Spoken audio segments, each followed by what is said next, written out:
तो पिलामाने आज आम एक नदीर कहानी प्रश्न उत्तर करवा पंचम क्लास आम विचित्र विश्वर पाठ 2। तो चलो प्रश्न उत्तर करवा।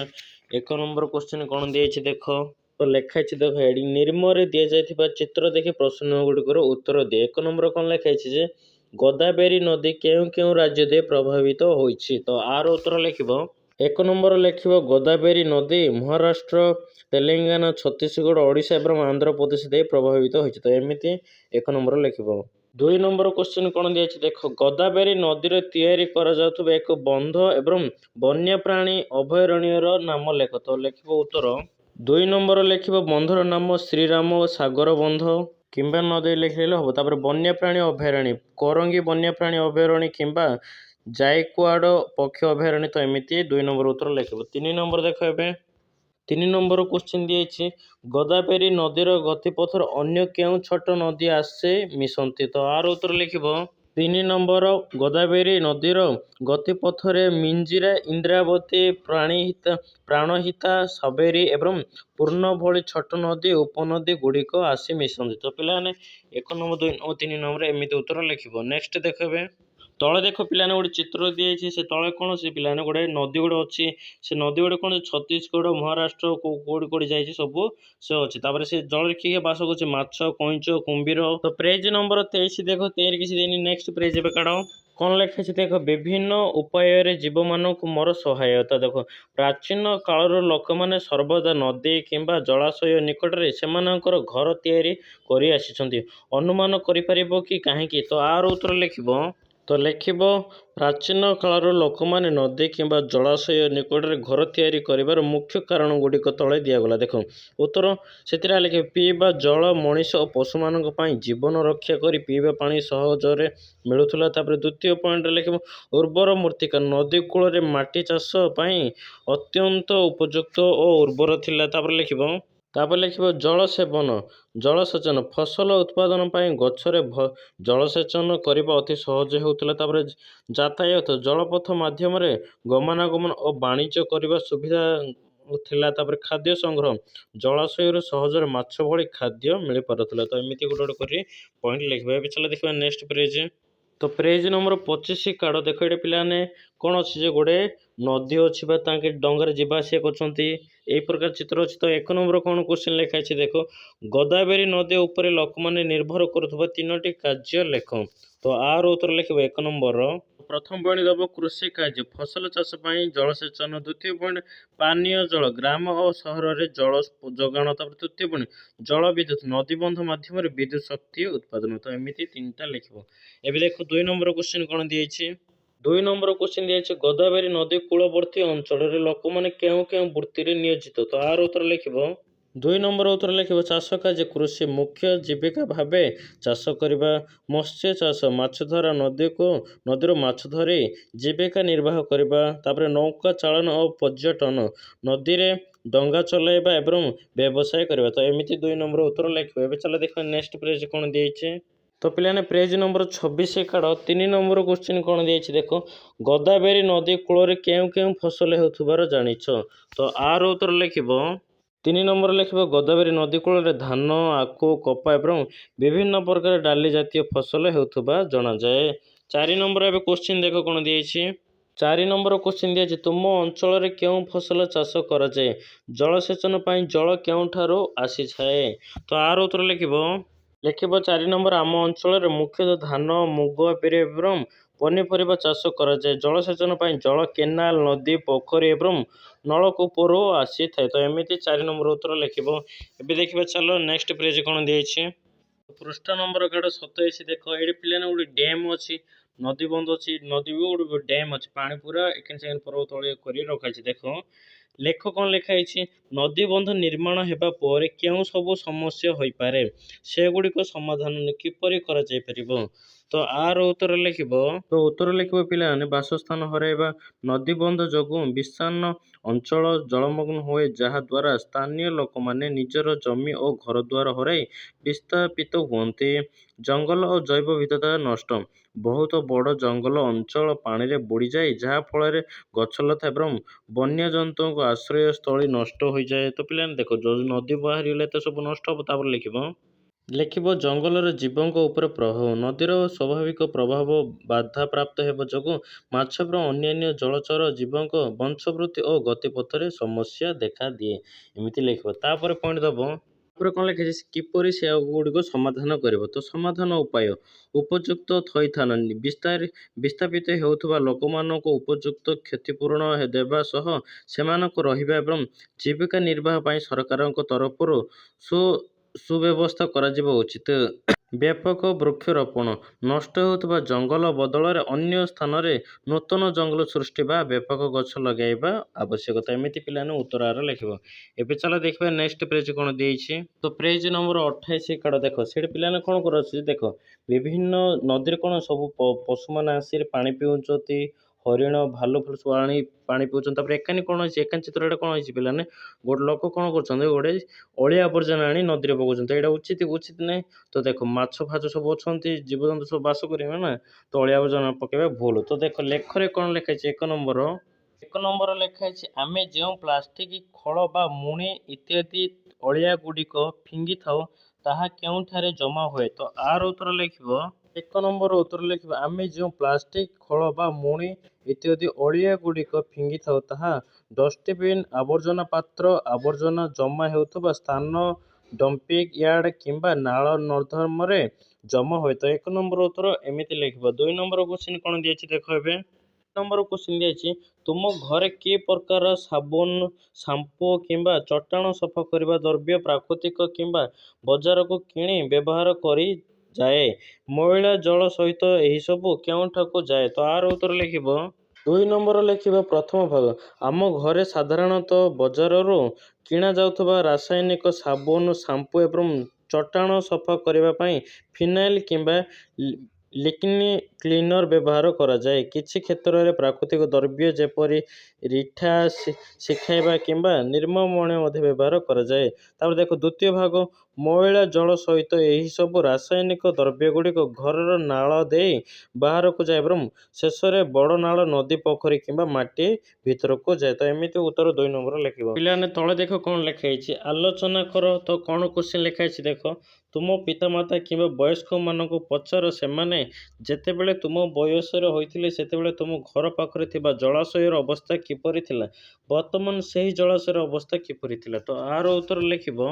ଉତ୍ତର, ଅତୀତର ଅବସ୍ଥା ପିତାମାତାଙ୍କ ପିଲାଦିନ ସମୟରେ ଦେଖ, ସଫା ଜଳ, ଜଳାଶୟର ପାଣି ବହୁତ ସ୍ୱଚ୍ଛ, ନିର୍ମଳ ଏବଂ ବ୍ୟବହାର ଉପଯୋଗୀ ଥିଲା। ଜୀବଜନ୍ତୁ ଏଥିରେ ପ୍ରଚୁର ପରିମାଣରେ ମାଛ, ବେଙ୍ଗ ଏବଂ ଅନ୍ୟାନ୍ୟ ଜଳରେ ଜୀବ ରହୁଥିଲେ। ତାପରେ ଲେଖିବ ବହୁମୁଖୀ ବ୍ୟବହାର, ଲୋକମାନେ ଏଠାର ଗାଧୋଇବା, ରୋଷେଇ କରିବା ଏବଂ ଚାଷ କାର୍ଯ୍ୟ ପାଇଁ ପାଣି ନେଉଥିଲେ। ତାପରେ ପ୍ରାକୃତିକ ପରିବେଶ, ଜଳାଶୟ ଚାରିପାଖରେ ବହୁତ ଗଛଲତା ଥିଲା ଏବଂ ପରିବେଶ ଥଣ୍ଡା ରହୁଥିଲା। ତାପରେ ତମର ଏ ଅବସ୍ଥାରେ ଲେଖିବ ଜଳ। ବର୍ତ୍ତମାନ ଏବର ଅବସ୍ଥା ଲେଖିବ, ଦୂଷିତ ଜଳ, ବର୍ତ୍ତମାନ ଜଳାଶୟରେ ଆବର୍ଜନା, ପ୍ଲାଷ୍ଟିକ ଏବଂ ନିର୍ଦ୍ଧନ ପାଣି ମିଶିବା ଯୋଗୁଁ ଏହା ଦୂଷିତ ହୋଇଯାଇଛି। ତାପରେ ଆକାର ହ୍ରାସ, ଚାରିପାଖରେ ଘରବାଡ଼ି ନିର୍ମାଣ ଯୋଗୁଁ ଜଳାଶୟର ଆକାର ପୂର୍ବ ଅପେକ୍ଷା ଛୋଟ ହୋଇଯାଉଛି। ତାପରେ ଅଦରକାରୀ, ଏହାର ପାଣି ଏତେ ଗାଧୋଇବା କିମ୍ବା ପିଇବା ପାଇଁ ଆଦୌ ଉପଯୁକ୍ତ ନୁହେଁ। ତ ପିଲାମାନେ ଏମିତି ଗୋଟେ କରି ପଏଣ୍ଟ ଲେଖିବ। ଏବେ ଚାଲ ଦେଖିବା ନେକ୍ସଟ ପେଜ କ'ଣ ଦିଆଯାଇଛି। ତ ପୃଷ୍ଠା ନମ୍ବର 29 କାର୍ଡ଼ ଦେଖ। କାର୍ଯ୍ୟ 2ରେ କ'ଣ ଲେଖା ହେଇଛି। ତ କାର୍ଯ୍ୟ 2ରେ ଲେଖା ହେଇଛି, ତୁମ ଘର କିମ୍ବା ବିଦ୍ୟାଳୟର ଆବର୍ଜନା କୁଣ୍ଡରେ ଢାଳୁଥିବା ଆବର୍ଜନା ଗୁଡ଼ିକର ତାଲିକା କର। ତାପରେ ଏହି ଅଳିଆ ଆବର୍ଜନା ଗୁଡ଼ିକୁ ଯଦି ନଦୀ ବା ପୋଖରୀରେ ପକାଇବା ସେହି ଜଳାଶୟର ଜଳକୁ ବ୍ୟବହାର କରୁଥିବା ପଶୁପକ୍ଷୀ, ବୃକ୍ଷଲତା ଓ ମଣିଷମାନେ କିପରି କ୍ଷତିଗ୍ରସ୍ତ ହେବ। ତ ଉତ୍ତର ଲେଖିବ ପ୍ରଥମର। ତ ପ୍ରଥମ ପ୍ରଶ୍ନ ଲେଖିବ, ତୁମର ଘର ବିଦ୍ୟାଳୟର ଆବର୍ଜନା କୁଣ୍ଡରେ ଢାଳୁଥିବା ଆବର୍ଜନା ଗୁଡ଼ିକ ତାଲିକା ଦେଖ। ପରିବା ଚୋପା, ବଳକା ଖାଦ୍ୟ, ତାପରେ କାଗଜ ଖଣ୍ଡ, ତାପରେ ପ୍ଲାଷ୍ଟିକ ବୋତଲ, ପଲିଥିନ୍ ବ୍ୟାଗ, ପେନସିଲ, ଛେଲା, ତାପରେ ଶୁଖିଲା ପତ୍ର, ତାପରେ ଆଉ କ'ଣ ଗୋଟେ ଜାଣିଥିବେ ଲେଖିବ। ଏବେ ସେକେଣ୍ଡ ପ୍ରଶ୍ନ ଦେଖ କ'ଣ ଦିଆଯାଇଛି। କାର୍ଯ୍ୟ 2ରେ ସେକେଣ୍ଡ ପ୍ରଶ୍ନ ଲେଖିଛି, ଏହି ଅଳିଆ ଆବର୍ଜନା ଗୁଡ଼ିକୁ ଯଦି ନଦୀ ବା ପୋଖରୀରେ ପକାଇବା ସେହି ଜଳାଶୟର ଜଳକୁ ବ୍ୟବହାର କରୁଥିବା ପଶୁପକ୍ଷୀ, ବୃକ୍ଷଲତା ଓ ମଣିଷମାନେ କିପରି କ୍ଷତିଗ୍ରସ୍ତ ହେବ। ତ ଆର ଉତ୍ତର ଲେଖିବ। ତ ଉତ୍ତର, ପଶୁପକ୍ଷୀ, ଦୂଷିତ ଜଳ ପିଇବା ଦ୍ୱାରା ପଶୁପକ୍ଷୀଙ୍କ ବିଭିନ୍ନ ରୋଗରେ ପୀଡ଼ିତ ହେବେ ଏବଂ ପ୍ରାଣ ହରାଇବେ। ବୃକ୍ଷଲତା, ଦୂଷିତ ଜଳ ଯୋଗୁଁ ଗଛଲତାର ସ୍ୱାଭାବିକ ବୃଦ୍ଧି ବାଧାପ୍ରାପ୍ତ ହେବ ଏବଂ ସେଗୁଡ଼ିକ ଶୁଖି ମରିଯିବ। ମଣିଷ, ଏହି ଜଳ ବ୍ୟବହାର କଲେ ମଣିଷକୁ ଜଳବାହିତ ରୋଗ ଯେପରିକି ହଇଜା, ଜେଣ୍ଡିସ୍, ଡାଇରିଆ ଏବଂ ଚର୍ମ ରୋଗ ହେବାର ସମ୍ଭାବନା ଥାଏ। ତ ଏମିତି ପିଲାମାନେ ଉତ୍ତର ଲେଖିବୁ। କାର୍ଯ୍ୟ 2ର କାର୍ଯ୍ୟ 3 ଏବେ ଦେଖିବା ଚାଲ କ'ଣ ଦେଇଛି। ତ କାର୍ଯ୍ୟ 3 କ'ଣ ଲେଖାଯାଇଛି ଦେଖ। 2ଟି ସଫା କାଚ ଗ୍ଲାସର ଜଳ ନିଅ, ଗୋଟିଏ ଗ୍ଲାସର ଗୋଟିଏ ଚାମଚ ଚିନି ଏବଂ ଅନ୍ୟଟିର ଗୋଟିଏ ଚାମଚ ଖାଇବା ତେଲ ମିଶାଅ। ଉଭୟଙ୍କୁ ଭଲ ଭାବରେ ଗୋଳାଅ ଏବଂ ପର୍ଯ୍ୟବେକ୍ଷଣ କର। ତୁମେ କ'ଣ ଦେଖୁଛ? କେଉଁ ଗ୍ଲାସରେ ଜଳ ସଫା ଦେଖାଯାଉଛି? ଏହି ପରୀକ୍ଷଣ ଆମକୁ ଦର୍ଶାଉଥିବା ଯେ କିଛି ଜିନିଷ ଜଳରେ ଦ୍ରବୀଭୂତ ହୁଏ ଏବଂ କିଛି ହୁଏ ନାହିଁ। ତୁମେ ଏଭଳି ଜିନିଷଗୁଡ଼ିକର ତାଲିକା କରିପାରିବ କି? ତ ଉତ୍ତର ଲେଖିବାର ପିଲାମାନେ ତୁମେ କ'ଣ ଦେଖୁଛ? ତ ଯଦି ଉତ୍ତର ଯଦି ଲେଖିବ ବୋଇଲେ ଚିନି ମିଶାଯାଉଥିବା ଗ୍ଲାସର ଚିନି ପାଣିରେ ସମ୍ପୂର୍ଣ୍ଣ ଭାବେ ମିଳିଯାଇଛି, କିନ୍ତୁ ତେଲ ମିଶାଇଥିବା ଗ୍ଲାସର ତେଲଟି ପାଣି ସହିତ ନ ମିଶି ପାଣି ଉପରେ ଏକ ସ୍ଥିର ହୋଇ ଭାସୁଛି। 2 ନମ୍ବର କେଉଁ ଗ୍ଲାସରେ ଜଳ ସଫା ଦେଖାଯାଉଛି? ଚିନି ମିଶା ଯାଇଥିବା ଗ୍ଲାସର ଜଳ ସଫା ଦେଖାଯାଉଛି। ତୁମେ ଲେଖିଲେ ହେବ, ନ ଲେଖିଲେ ବି ହେବ। ତ ଯଦି ଲେଖିଲେ ତୁମେ ଲେଖିପାରିବ। ତାପରେ ଦେଖ ଜଳ ଦ୍ରବୀଭୂତ ହେଉଥିବା ଜିନିଷ, ତ ତାର ଉତ୍ତର ଲେଖିବ। ତ ଏଇ କ୍ୱେଶ୍ଚିନ୍ର ଉତ୍ତର ଲେଖିବ ଚିନି, ଲୁଣ, ମିଶ୍ରି, ମହୁ, ଲେମ୍ବୁ ରସ। ତ ପିଲାମାନେ ଇଂଲିଶ କିଛି ଲେଖିବନି, ଖାଲି ଓଡ଼ିଆରେ ଆଗେ ଲେଖିବ ଏମିତି ଜଳ ଦ୍ରବୀଭୂତ ହେଉଥିବା ଜିନିଷ। ଏବେ ଦେଖ ନେକ୍ସଟ ପେଜ କାର୍ଡ଼ କ'ଣ ଦେଇଛି। ତ ନେକ୍ସଟ ଲେଖା ହେଇଛି ଜଳରେ ଦ୍ରବୀଭୂତ ହେଉନଥିବା ଜିନିଷ। ତ ଆର ଉତ୍ତର ଲେଖିବ। ତ ଉତ୍ତର ଲେଖିବ ବାଲି, ତେଲ, ଚକ୍ ଗୁଣ୍ଡ, କାଠ ଗୁଣ୍ଡ, ପଥ। ତ ଏମାନେ ପିଲାମାନେ ଦ୍ରବୀଭୂତ କରନ୍ତି ଜଳକୁ। ତ ଏମିତି ଉତ୍ତର ଗୋଟେ ଗୋଟେ କରି ଲେଖିବ। ଏବେ ଦେଖ କାର୍ଯ୍ୟ 4। ତ କାର୍ଯ୍ୟ 4ରେ କ'ଣ ଲେଖା ହେଇଛି ଦେଖ। ତଳେ ଦିଆଯାଇଥିବା ଚିତ୍ର 2ଟିକୁ ଦେଖ। କେଉଁ ନଦୀର ଜଳ ସ୍ୱାସ୍ଥ୍ୟ ଉପଯୋଗୀ ଦେଖାଯାଉଛି ଓ କାହିଁକି? ଜଳରେ ଏତେ ଗଛ କିପରି ବଢ଼ିଥାଏ? ନଦୀର ଅତ୍ୟଧିକ ଗଛ ହେଲେ କ'ଣ ହୁଏ ବୋଲି ଭାବୁଛ? ତ ଦେଖ ପିଲାମାନେ ଦୁଇଟା ଚିତ୍ର ଦେଇଛି। କ'ଣ ଯେ ନିର୍ମଳ ଜଳ ଥିବା ନଦୀ, ଆଉ ଗୋଟେ କ'ଣ ଯେ ସବୁଜ ବୃକ୍ଷଲତା ଦ୍ୱାରା ଆଚ୍ଛାଦିତ ନଦୀ। ତ ଆର ଉତ୍ତର ଲେଖିବ ଦେଖ, କହିଦେଉଛି କାର୍ଯ୍ୟ 4ର। ତ ପ୍ରଥମ ପ୍ରଶ୍ନ କ'ଣ ଦେଇଛି ଦେଖ। କେଉଁ ନଦୀର ଜଳ ସ୍ୱାସ୍ଥ୍ୟ ଉପଯୋଗୀ ଦେଖାଯାଉଛି ଓ କାହିଁକି? ତ ସେଥିରେ ଲେଖିଛି କାର୍ଯ୍ୟ 4ରେ। ତାର ଉତ୍ତର ଲେଖିବ ପ୍ରଥମ ଚିତ୍ରରେ ଥିବା ନିର୍ମଳ ଜଳ ଥିବା ନଦୀର ଜଳ ସ୍ୱାସ୍ଥ୍ୟ ଉପଯୋଗୀ ଦେଖାଯାଉଛି, କାରଣ ଏହି ନଦୀର ଜଳ ସୁସ୍ଥ, ସଫା ଏବଂ ଏଥିରେ କୌଣସି ଅନାବନା ଗଛ ବା ଦଳ ମାଡ଼ି ହୋଇ ରହିନାହିଁ। ତ ଏମିତି ଉତ୍ତର ଲେଖିବ ପ୍ରଶ୍ନ ଲେଖିರಿ। ନେକ୍ସଟ ଦେଖ 13 କ୍ୱେଶ୍ଚିନ୍ ଦେଇଛି। ତ ପିଲାମାନେ ସେକେଣ୍ଡ ପ୍ରଶ୍ନ କ'ଣ ଦେଇଛି ଦେଖ। ଜଳରେ ଏତେ ଗଛ କିପରି ବଢ଼ିଥାଏ? ତ ଆର ଉତ୍ତର ଲେଖିବ ଉତ୍ତର ଜଳରେ ବିଭିନ୍ନ ପୋଷକ ତତ୍ତ୍ୱ ମିଳିଥାଏ। ତାପରେ ବିଶେଷ କରି ବିଲବାଡ଼ିରୁ ଆସୁଥିବା ସାର, ଗୋବର ଏବଂ ଦୂଷିତ ଆବର୍ଜନା ପାଣିରେ ମିଶିବା ଦ୍ୱାରା ଗଛଗୁଡ଼ିକୁ ପ୍ରଚୁର ଖାଦ୍ୟ ମିଳେ। ପଏଣ୍ଟ ଲେଖିବ ଏହା ସହିତ ସୂର୍ଯ୍ୟାଲୋକ ପାଇ ଏହି ଜଳଜ ଉଦ୍ଭିଦ ବା ଦଳଗୁଡ଼ିକୁ ଖୁବ୍ ଶୀଘ୍ର ବଂଶବୃଦ୍ଧି କରନ୍ତି। ଏମିତି ଉତ୍ତର ସେକେଣ୍ଡ ପ୍ରଶ୍ନ ଉତ୍ତର ଲେଖିବ। ଥାର୍ଡ଼ ପ୍ରଶ୍ନ ଦେଖ ଏବେ। ଥାର୍ଡ଼ ପ୍ରଶ୍ନ ପିଲାମାନେ ନଦୀର ଅତ୍ୟଧିକ ଗଛ ହେଲେ କ'ଣ ହୁଏ ବୋଲି ଭାବୁଛ? ତ ଆର ଉତ୍ତର ଲେଖିବ ସୂର୍ଯ୍ୟାଲୋକର ଅଭାବ। ପାଣିପୃଷ୍ଠରେ ଗଛ ମାଡ଼ିଯିବା ଦ୍ୱାରା ସୂର୍ଯ୍ୟ କିରଣ ପାଣି ଭିତରକୁ ଯାଇପାରେ ନାହିଁ। ତାପରେ ଅମ୍ଳଜାନ ହ୍ରାସ, ଜଳରେ ଦ୍ରବୀଭୂତ ହୋଇ ରହିଥିବା ଅମ୍ଳଜାନ। ତାପରେ 3 ପଏଣ୍ଟ ଲେଖିବ ଜୀବଜନ୍ତୁଙ୍କ ମୃତ୍ୟୁ। ଅମ୍ଳଜାନ ଅଭାବରୁ ମାଛ ଏବଂ ଅନ୍ୟାନ୍ୟ ଜଳଚର ଜୀବମାନେ ମରିଯାଆନ୍ତି। 4 ପଏଣ୍ଟ ଲେଖିବ ଜଳ ଦୂଷିତ ହେବା। ନଦୀର ସ୍ୱାଭାବିକ ଗତି ବାଧାପ୍ରାପ୍ତ ହୁଏ ଏବଂ ଜଳ ବ୍ୟବହାର ଅନୁଯୋଗୀ ହୋଇଥାଏ। ତ ପିଲାମାନେ ଏମିତି କାର୍ଯ୍ୟ 4ର କ୍ୱେଶ୍ଚିନ୍ କରି ଉତ୍ତର ଲେଖିବ। ଏବେ ଚାଲ ଦେଖିବା ନେକ୍ସଟ ପେଜ କ'ଣ ଦିଆଯାଇଛି। ତ ପିଲାମାନେ ପେଜ ନମ୍ବର କାର୍ଡ଼ 31 ଦେଖ। ସେଠି ଲେଖା ହେଇଛି କ୍ୱେଶ୍ଚିନ୍ କ'ଣ ଦେଇଛି ଦେଖ। ତୁମ ନିଜ ଆଖପାଖରେ ଥିବା ଜଳାଶୟର ସୁରକ୍ଷା ପାଇଁ 3ଟି ପଦକ୍ଷେପ ଲେଖ। ତ 3ଟା ପଦକ୍ଷେପ କହିଦେଉଛି ଦେଖ। ତ ଉତ୍ତର ଲେଖିବ 1 ଜଳାଶୟରେ କୌଣସି ପ୍ରକାର ଅମ୍ଳଜାନ କିମ୍ବା ପ୍ଲାଷ୍ଟିକ ବର୍ଜ୍ୟବସ୍ତୁ ପକାଇବା ଉଚିତ ନୁହେଁ। 2 ଲେଖିବ ଜଳାଶୟର ଗାଈ ଗୋରୁ ଗାଧୋଇବା ଏବଂ ମଇଳା ଲୁଗାପଟା ସଫା କରିବା ସମ୍ପୂର୍ଣ୍ଣ ବନ୍ଦ କରିବା ଉଚିତ। 3 ଲେଖିବ ଜଳାଶୟ ଚାରିପାଖକୁ ସଫାସୁତୁରା ରଖିବା ସହିତ ନିୟମିତ ବ୍ୟବଧାନରେ ଏହାର ପରିଷ୍କାର କରିବା ଆବଶ୍ୟକ। ତ ପିଲାମାନେ 1, 2, 3ଟା କରି ଏମିତି ତାର ଗୋଟେ ପଏଣ୍ଟ ଲେଖିବ। ଏବେ ଚାଲ ଦେଖ ନେକ୍ସଟ ପେଜ କାଢ଼। ତ ପେଜ ନମ୍ବର 32 କାଢ଼। ତ ପିଲାମାନେ ଦେଖ ଏଇଟା କ'ଣ ଚିତ୍ର ଅଛି ଉପରେ। ଗଛ ଥିଲେ ବର୍ଷା ଜଳ ମାଟି ଦ୍ୱାରା ଶୋଷି ହୋଇ ଧୀରେ ଧୀରେ ପ୍ରବାହିତ ହୁଏ। ତ ପିଲାମାନେ ଦେଖ ଏଇଟା ଗଛ ଚିତ୍ର ଅଛି। ତାପରେ ଗୋଟେ ନଦୀ ଟାଇପର ଗୋଟେ ଯାଇଛି। ତାପରେ କିଛି ଗଛରେ କ'ଣ ଯେ ପିଲାମାନେ ପତ୍ର ବା ଗଛ ନାହିଁ, ଖାଲି ଗଣ୍ଡିଡ଼ା ନେଇକିରି ମେଘ ଅଛି। ତ ଏଇଟା ଚିତ୍ର ଅଛି। ତ ଦେଖ କାର୍ଯ୍ୟ 5ରେ କ'ଣ ଲେଖା ହେଇଛି କ ସ୍ତମ୍ଭ ଖ ସ୍ତମ୍ଭ। ତ ପ୍ରଶ୍ନ କ'ଣ ଦେଇଛି ଗୋଟିଏ ସମସ୍ୟାରେ ଏକାଧିକ ପ୍ରଭାବ ଥାଇପାରେ। ତ ବନ୍ୟା ସମସ୍ୟା ପ୍ରଭାବ ଦେଇଛି। ଗୋଳିଆ ଜଳ ତାପରେ ଲୋକଙ୍କ ପାଇଁ ଆଶ୍ରୟସ୍ଥଳ। ତ ଏଇଟା ଦେଖ ମୁଁ କହିଦେଉଛି ଆର ଉତ୍ତର କେମିତି ଟାଣିବ ଗାର। ତ ଦେଖ ବନ୍ୟା ସମସ୍ୟାରେ 1ର ଗୋଳିଆ ଜଳକୁ ପ୍ରଭାବର କ'ଣ ମାରିଛି ନିରାପଦ ପାନୀୟ ଜଳ ମାରିବ। ତାପରେ 2ଟା ରାସ୍ତାଘାଟ ନଷ୍ଟକୁ ଘ ନମ୍ବର ମାରିବ ଯାତାୟାତ ଏବଂ ଗମନାଗମନ ମାରିବ। ତାପରେ ଫସଲ ନଷ୍ଟ 3 ନମ୍ବରଟା ଫସଲ ନଷ୍ଟ 3 ନମ୍ବରଟାକୁ 6 ନମ୍ବରଟା ମାରିବ ଖାଦ୍ୟ ଯୋଗାଣ। ତାପରେ 4 ବିଦ୍ୟୁତ ସଂଯୋଗ ବିଭିନ୍ନକୁ 9 ନମ୍ବରଟା ମାରିବ ଆଲୋକ ପଙ୍ଖା ଓ ଫୋନ୍ ମାରିବ। ତାପରେ ରୋଗ ବ୍ୟାପିକୁ ମାରିବ 5 ନମ୍ବରଟା ରୋଗ ବ୍ୟାପିକୁ। ତାପରେ 6 ନମ୍ବରଟା ମାରିବ ଲୋକଙ୍କ ସ୍ୱାସ୍ଥ୍ୟ ମାରିବ। ତାପରେ 6ଟା ଘର ଭାଙ୍ଗିବା କଡ଼ା ମାରିବ ଲୋକଙ୍କ ପାଇଁ ଆଶ୍ରୟସ୍ଥଳ। ତାପରେ 7 ନମ୍ବରଟା ବିଦ୍ୟାଳୟ ବନ୍ଦ। ତାପରେ ଗ ନମ୍ବରଟା ମାରିବ ଶିକ୍ଷଣ ମାରିବ। ତ ପିଲାମାନେ ଏମିତି ଗାରଟାଣିରେ ଗୋଟେ ଗୋଟେ କରି ଯୋଡ଼ିବ। ଏବେ ନେକ୍ସଟ ପେଜ କାଢ଼।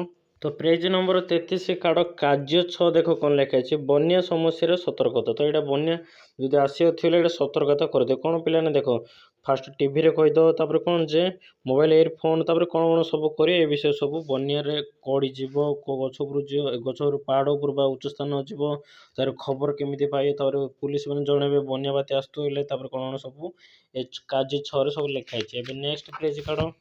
ତ ପେଜ ନମ୍ବର କାଢ଼ 34। କାର୍ଯ୍ୟ 7 କ'ଣ ଲେଖା ହେଇଛି ଦେଖ। କାର୍ଯ୍ୟ 6ରେ ଦିଆଯାଇଥିବା ବନ୍ୟା ସତର୍କତାପୂର୍ଣ୍ଣ ସୂଚନା ଗୁଡ଼ିକ ପଢ଼ ଓ ତୁମ ଗ୍ରାମରେ ସରପଞ୍ଚ କିମ୍ବା ନଗରର ପୌର ପରିଷଦ ସଦସ୍ୟଙ୍କର ଭୂମିକା ଗ୍ରହଣ କରି ଅଭିନୟ କର। ତୁମେ କି ପଦକ୍ଷେପ ନେବ ତାହା ଆଲୋଚନା କର। ବନ୍ୟା ନିମନ୍ତ୍ରଣ ବନ୍ୟା ଅଞ୍ଚଳରେ ହୋଇଥିବା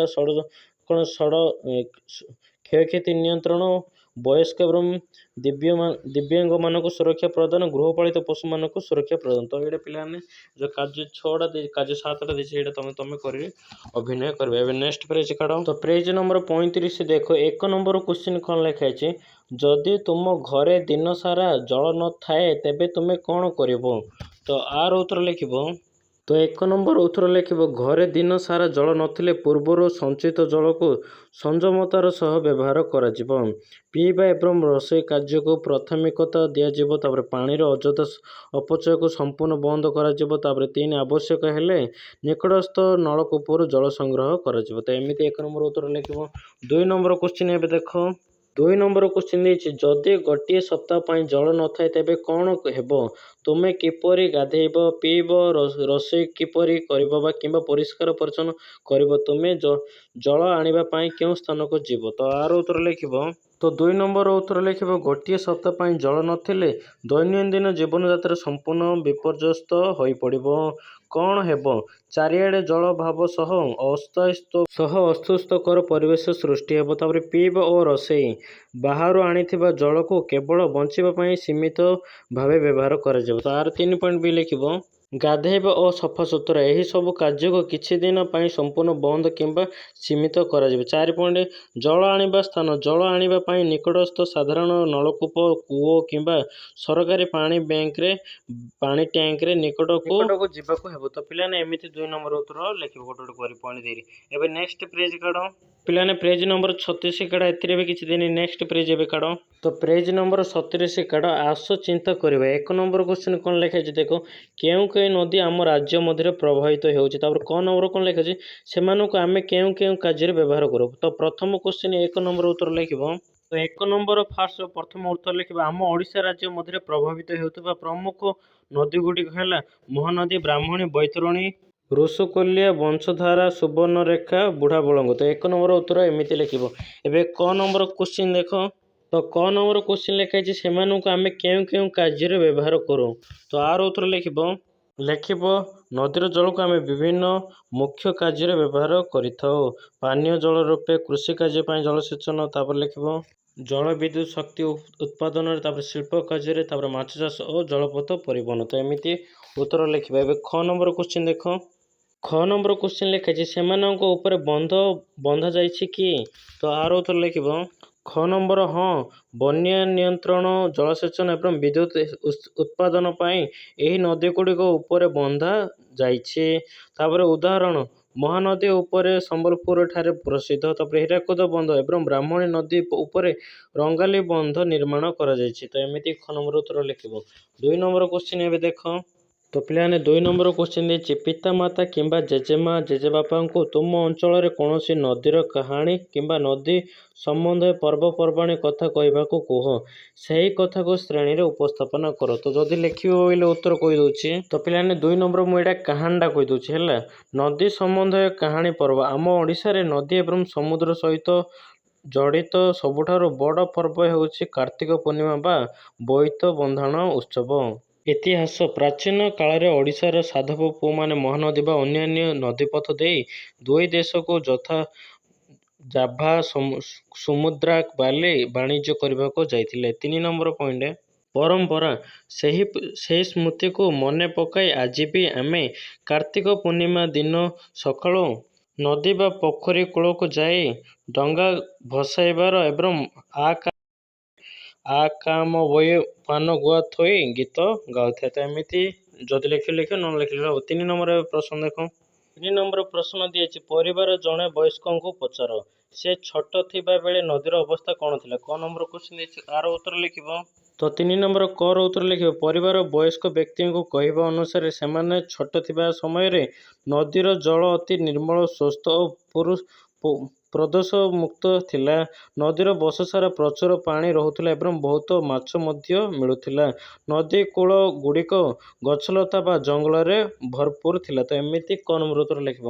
ଖ ନମ୍ବର କ୍ୱେଶ୍ଚିନ୍ ଦେଖ କ'ଣ ଦେଇଛି। ଖ ନମ୍ବର କ୍ୱେଶ୍ଚିନ୍ ଦେଇଛି ସେହି ସମୟରୁ ଆଜି ପର୍ଯ୍ୟନ୍ତ କ'ଣ ସବୁ ପରିବର୍ତ୍ତନ ହୋଇଛି? ତ ଆର ବି ଉତ୍ତର ଲେଖିବ। ତ ଲେଖିବ ଉତ୍ତର ସେହି ସମୟ ତୁଳନାରେ ଆଜି ନଦୀଗୁଡ଼ିକର ଅନେକ ଖରାପ ପରିବର୍ତ୍ତନ ଦେଖାଯାଇଛି। ପ୍ରଦୂଷଣ ସହର ଓ କାରଖାନାରେ ଆବର୍ଜନା ପାଣି ମିଶିବା ଯୋଗୁଁ ନଦୀ ଜଳ ଏବଂ ପ୍ରଦୂଷିତ ହୋଇଯାଇଛି। 2 ପଏଣ୍ଟ ଜଳ ହ୍ରାସ ଜଳବାୟୁ ପରିବର୍ତ୍ତନ ଯୋଗୁଁ ଅନେକ ନଦୀ ଖରାଦିନେ ଶୁଖିଯାଇଛି। 3 ନମ୍ବର ପଏଣ୍ଟ 3 ପଏଣ୍ଟ ନଦୀ ଶସ୍ୟ ପୋତି ହେବା ବ୍ୟାପକ ଭାବେ ଗଛ କଟାଯିବା ଯୋଗୁଁ ପାଉଁଶ ଓ ମାଟି ଆସି ନଦୀଗୁଡ଼ିକ ପୋତି ହୋଇଯାଉଛି ଯାହାଦ୍ୱାରା ବନ୍ୟା ଭୟ ବଢ଼ୁଛି। ତ ଏମିତି ପିଲାମାନେ ଉତ୍ତର ଲେଖିବ 3 ନମ୍ବର ଖ। ଏବେ 4 ନମ୍ବର କ୍ୱେଶ୍ଚିନ୍ ଦେଖ। 4 ନମ୍ବର ପ୍ରଶ୍ନ ଦେଖ କ'ଣ ଦେଇଛି ପୂର୍ବ ଲୋକମାନେ ନଦୀ କୂଳିଆ ଅଞ୍ଚଳରେ ଗ୍ରାମ ବା ସହର ସ୍ଥାପନ କରୁଥିଲେ କାହିଁକି? ଆଗ ଭଳି ବର୍ତ୍ତମାନ ମଧ୍ୟ ନଦୀ ଆମ ପାଇଁ ସେହିପରି ଗୁରୁତ୍ୱପୂର୍ଣ୍ଣ କି? ତ ଆର ଉତ୍ତର ଲେଖିବ। ତ 4 ନମ୍ବର ଉତ୍ତର ଲେଖିବ ପୂର୍ବ ନଦୀ କୂଳରେ ବସତି ସ୍ଥାପନ କାରଣ ପିଇବା ରୋଷେଇ ଓ ଦୈନନ୍ଦିନ କାର୍ଯ୍ୟ ପାଇଁ ସହଜରେ ଜଳ ମିଳୁଥିଲା। ଚାଷ କାର୍ଯ୍ୟ ପାଇଁ ନଦୀ କୂଳରେ ଉର୍ବର ମାଟି ଓ ପ୍ରଚୁର ପାଣି ମିଳୁଥିଲା। ଡଙ୍ଗା ସାହାଯ୍ୟରେ ଗମନାଗମନ ଓ ବ୍ୟବସାୟ କରିବା ସହଜ ହେଉଥିଲା। ତାପରେ ହେଡିଂ ଦେବ ବର୍ତ୍ତମାନ ନଦୀର ଗୁରୁତ୍ୱ। ହଁ ନଦୀ ଆଜି ମଧ୍ୟ ଆମ ପାଇଁ ଅତ୍ୟନ୍ତ ଗୁରୁତ୍ୱପୂର୍ଣ୍ଣ। ବର୍ତ୍ତମାନ ଜଳବିଦ୍ୟୁତ ଉତ୍ପାଦନ ପାଇଁ ବଡ଼ ବଡ଼ ଶିଳ୍ପ ପାଇଁ ନଦୀ ଜଳ ଆବଶ୍ୟକ ହେଉଛି। ସହରଗୁଡ଼ିକ ପାନୀୟ ଜଳ ଯୋଗାଣ ଏବଂ ବ୍ୟାପକ କୃଷି କାର୍ଯ୍ୟ ନଦୀ ଉପରେ ନିର୍ଭର କରେ। ତ ଏମିତି ପିଲାମାନେ 4 ନମ୍ବର ଉତ୍ତର ଲେଖିବ। 5 ନମ୍ବର ପ୍ରଶ୍ନ ଦେଖ ଏବେ। ତ 5 ନମ୍ବର ପ୍ରଶ୍ନ ଦେଇଛି ଯଦି ତୁମେ ଗ୍ରାମ କିମ୍ବା ସହର ପାଖରେ ଥିବା ନଦୀର ସୁରକ୍ଷା ପାଇଁ ନୂଆ ନିୟମ କରିବ ତେବେ ସେଗୁଡ଼ିକ କ'ଣ ହେବ? ତ ଉତ୍ତର ଲେଖିବ। 5 ନମ୍ବର ଉତ୍ତର ଲେଖିବ ନଦୀ ଜଳରେ ପ୍ଲାଷ୍ଟିକ ଅଳିଆ ଆବର୍ଜନା ଓ ପୂଜା ସାମଗ୍ରୀ ଫିଙ୍ଗିବା ସମ୍ପୂର୍ଣ୍ଣ ନିଷେଧ ହେବ। ତାପରେ 2ୟ ପଏଣ୍ଟ କାରଖାନାରେ ଦୂଷିତ ବର୍ଜ୍ୟବସ୍ତୁକୁ ବିଶୋଧନ ନ କରି ନଦୀକୁ ଛାଡ଼ିଲେ କଠୋର ଦଣ୍ଡ ମିଳିବ। ତାପରେ ନଦୀ କୂଳରେ ମଳତ୍ୟାଗ କରିବା ଗୋରୁ ଗାଈ ଗାଧୋଇବା ଓ ଲୁଗାପଟା ସଫା କରିବା ବନ୍ଦ କରାଯିବ। ତାପରେ ନଦୀ ପଠାରେ ମାଟି କ୍ଷୟ ରୋକିବା ପାଇଁ ବ୍ୟାପକ ବୃକ୍ଷରୋପଣ କରାଯିବ। ତ ଏମିତି 5 ନମ୍ବର ଉତ୍ତର ଲେଖିବ। ଏବେ 6 ନମ୍ବର କ୍ୱେଶ୍ଚିନ୍ ଦେଖ। 6 ନମ୍ବର ପ୍ରଶ୍ନ ଦେଇଛି କେତେବେଳେ ତୁମେ ଜଳ ନଷ୍ଟ କରିଛ ସେ କଥା ଭାବ ସେତେବେଳେ ଆଉ କ'ଣ କରିଥିଲେ ଜଳ ସଂରକ୍ଷଣ କରିପାରିଥାନ୍ତ? ତ ଉତ୍ତର ଲେଖିବ। ହେଡିଂ ଦେବ ଜଳ ନଷ୍ଟର ସମୟ ଦାନ୍ତ ଘଷିବା ବେଳେ ଗାଧୋଇବା ବେଳେ କିମ୍ବା ହାତ ଧୋଇବା ବେଳେ କଳ ବା ଟ୍ୟାପକୁ କ୍ରମାଗତ ଭାବେ ଖୋଲା ରଖିବା ଦ୍ୱାରା ପ୍ରଚୁର ଜଳ ନଷ୍ଟ ହୋଇଥାଏ। ତାପରେ 2ୟ ପଏଣ୍ଟ ହେଡିଂ ଦେବ ଜଳ ସଂରକ୍ଷଣ ଉପାୟ ସିଧାସଳଖ କଳ ପାଣି ବ୍ୟବହାର ନ କରି ମଗ୍ ବା ବାଲ୍ଟିରେ ପାଣି ନେଇ ବ୍ୟବହାର କରିପାରିଥାନ୍ତ। ତାପରେ ଦାନ୍ତ ଘଷିବା ସମୟରେ ଜଳକୁ ବନ୍ଦ ରଖିପାରିଥାନ୍ତ କଳକୁ ବନ୍ଦ କରିପାରିଥାନ୍ତ। ରୋଷେଇ ଘରେ ପନିପରିବା ଓ ଚାଉଳ ଧୋଇବା ପରେ ସେହି ପାଣିକୁ ନଷ୍ଟ ନ କରି ଗଛ ମୂଳେ ଦେଇପାରିଥାନ୍ତ। ତ ଏମିତି ପିଲାମାନେ 6 ନମ୍ବର ଉତ୍ତର ଲେଖିବା। ଏବେ 7 ନମ୍ବର ଦେଖ। 7 ନମ୍ବର ପ୍ରଶ୍ନ ଦେଇଛି ଦୈନନ୍ଦିନ ବ୍ୟବହୃତ ସାମଗ୍ରୀକୁ ବ୍ୟବହାର କରି ସରଳ ଜଳଛଣ ଯନ୍ତ୍ରଟିଏ ପ୍ରସ୍ତୁତ କରିପାରିବ କି? ସେଥିରେ କ'ଣ କ'ଣ ରଖିବ ଓ କାହିଁକି? ତ ଉତ୍ତର ଲେଖିବ ବା ଯନ୍ତ୍ରଣା ତୁମେ କରିପାରିବ। ତ 7 ନମ୍ବର ଉତ୍ତର ଦେବ ଏଥିରେ ରହିବାକୁ ଥିବା ସାମଗ୍ରୀ ଏବଂ ତାହାର କାରଣ। ପ୍ଲାଷ୍ଟିକ ବୋତଲ ଏହା ଜଳଛଣା ଯନ୍ତ୍ରର ମୂଳ ପାତ୍ର ଭାବରେ କାର୍ଯ୍ୟ କରେ। 2 ପଏଣ୍ଟ ଲେଖିବ ତୁଳା କିମ୍ବା ସଫା କପଡ଼ା ଏହା ସବୁଠାରୁ ତଳ ସ୍ତରରେ ରହି ସୂକ୍ଷ୍ମ ଆବର୍ଜନାକୁ ଅଟକାଇଥାଏ। ତାପରେ କାଠ କୋଇଲା ଗୁଣ୍ଡ ଏହା ଜଳର ଦୁର୍ଗନ୍ଧ ଏବଂ କ୍ଷତିକାରକ ରାସାୟନିକ ପଦାର୍ଥକୁ ଶୋଷି ଦିଏ। ତାପରେ 4ର୍ଥ ପଏଣ୍ଟ ସରୁ ବାଲି ଏହା ଜଳରେ ଥିବା ଛୋଟ ଛୋଟ ଧୂଳିକଣାକୁ ଛାଣି ଦେଇ ସାହାଯ୍ୟ କରେ। ତାପରେ ଛୋଟ ପଥର ଗୋଡ଼ି ଏହା ଉପରେ ସ୍ତରର ରହି ବଡ଼ ଆବର୍ଜନାକୁ ପ୍ରଥମେ ଅଟକାଇ ଦିଏ। ତ ଏମିତି 7 ନମ୍ବର ଗୋଟେ ପଏଣ୍ଟ କରି ଉତ୍ତର ଲେଖିବ। ଏବେ 8 ନମ୍ବର କ୍ୱେଶ୍ଚିନ୍ ଦେଖିବା ଚାଲ। ତ 8 ନମ୍ବର କ୍ୱେଶ୍ଚିନ୍ ଦିଆଯାଇଛି ଗୋଟିଏ ନଦୀ କୂଳରେ ନୂତନ ସହରର ପରିକଳ୍ପନା କର। ଏଥିପାଇଁ କ'ଣ ପଦକ୍ଷେପ ନେବ? ଦେଖ କ ନମ୍ବର କ'ଣ ଲେଖିଛି ନଦୀକୁ ପରିଷ୍କାର ରଖିବାର। ତ ଉତ୍ତର ଲେଖିବ ତ କ ନମ୍ବର ଉତ୍ତର ଲେଖିବ ବର୍ଜ୍ୟବସ୍ତୁ ବିଶୋଧନ। ଶିଳ୍ପ ଓ ସହରର ଦୂଷିତ ଜଳକୁ ସିଧାସଳଖ ନଦୀକୁ ନ ଛାଡ଼ି ପ୍ରଥମେ ପରିଷ୍କାର କରାଯିବ। ପ୍ଲାଷ୍ଟିକ ନିଷେଧ। ନଦୀ କୂଳରେ କଠିନ ଆବର୍ଜନା ଓ ପ୍ଲାଷ୍ଟିକ ଫିଙ୍ଗିବା ଉପରେ ସମ୍ପୂର୍ଣ୍ଣ କଟକଣା ଲଗାଯିବ। ଜଳସଚେତନତା। ନଦୀକୁ ସ୍ୱଚ୍ଛ ରଖିବା ପାଇଁ ଲୋକଙ୍କୁ ସଚେତନ କରାଯିବ ଏବଂ ନିୟମ ଭାଙ୍ଗିବାର ଜରିମାନା କରାଯିବ। ତ କ ନମ୍ବର ଉତ୍ତର ଏମିତି ଲେଖିବ। ଖ ନମ୍ବର ଦେଖ ଏବେ। ଖ ନମ୍ବର ପ୍ରଶ୍ନ ଦେଇଛି ପ୍ରବଳ ବର୍ଷା ସମୟରେ ବନ୍ୟା ନିୟନ୍ତ୍ରଣ କରିପାରିବ। ତ ଆର ଉତ୍ତର ଲେଖିବ। ତ ଖ ନମ୍ବର ଉତ୍ତର ଲେଖିବ ହେଡିଂ ଦେବ ମଜବୁତ ବନ୍ଧ। ସହରରେ ସୁରକ୍ଷା ପାଇଁ ନଦୀ କୂଳରେ ଉଚ୍ଚ ଏବଂ ଶକ୍ତ ବନ୍ଧ ନିର୍ମାଣ କରାଯିବ। ଉନ୍ନତି ଡ୍ରେନେଜ ବ୍ୟବସ୍ଥା। ବର୍ଷା ଜଳ ଶୀଘ୍ର ନିଷ୍କାସନ ହେବା ପାଇଁ ସହରରେ ବଡ଼ ବଡ଼ ନାଳ ତିଆରି କରାଯିବ। ବ୍ୟାପକ ବୃକ୍ଷରୋପଣ। ନଦୀ ପଠାରେ ଅଧିକ ଗଛ ଲଗାଯିବ ଯାହା ମୃତ୍ତିକା କ୍ଷୟ ରୋକିବ ଏବଂ ବନ୍ୟାର ପ୍ରକୋପ କମାଇବ। ତ ଏମିତି ଖ ନମ୍ବର ଉତ୍ତର ଲେଖିବ। ଗ ନମ୍ବର ଦେଖ ଏବେ। ଗ ନମ୍ବର କ୍ୱେଶ୍ଚିନ୍ ଦେଇଛି ଗ୍ରୀଷ୍ମ ଋତୁରେ ମଧ୍ୟ ସବୁବେଳେ ସମସ୍ତଙ୍କ ପାଇଁ ଯଥେଷ୍ଟ ଜଳ ମିଳିବା ନିଶ୍ଚିତ କରିବାରେ। ତ ଆର ଉତ୍ତର ଲେଖିବ। ତ ଗ ନମ୍ବର ଉତ୍ତର ଲେଖିବ ଜଳାଶୟ ନିର୍ମାଣ। ସହରରେ କୃତ୍ରିମ ହ୍ରଦ ଓ ଜଳାଶୟ ତିଆରି କରି ବର୍ଷା ଜଳ ସଂରକ୍ଷଣ କରାଯିବ। ବର୍ଷା ଜଳ ଅମଳ। ହେଡିଂ ଦେବ ପ୍ରତ୍ୟେକ ଘର ଏବଂ ଅଫିସରେ ଏହି ବ୍ୟବସ୍ଥା ବାଧ୍ୟତାମୂଳକ କରି ଭୂତଳ ଜଳସ୍ତର ବଢ଼ାଯିବ। ପଏଣ୍ଟ ଦେବ ଆଉଥରେ ଜଳର ପୁନଃଚକ୍ରଣ। ବ୍ୟବହୃତ ଜଳକୁ ବିଶୋଧନ କରି ବଗିଚା କାମ ଓ ସଫାସୁତୁରା ପୁନର୍ବ୍ୟବହାର କରାଯିବ। ତ ଏମିତି ଗୋଟେ ପଏଣ୍ଟ କରି ଲେଖିବ 8 ନମ୍ବର କ ଖ ଗ। ତ ପିଲାମାନେ ଏହିପରି ଭାବେ ଏକ ନଦୀର କାହାଣୀ ପ୍ରଶ୍ନ ଉତ୍ତର ସରିଲା। ତ ପିଲାମାନେ ପଞ୍ଚମ କ୍ଲାସର ଆମ ବିଚିତ୍ର ବିଷୟର ଦ୍ୱିତୀୟ ପାଠର ପ୍ରଶ୍ନ ଉତ୍ତର ସରିଲା। ତ ପିଲାମାନେ ଭିଡ଼ିଓକୁ ଲାଇକ୍ କର, ଚ୍ୟାନେଲକୁ ସବସ୍କ୍ରାଇବ୍ କର।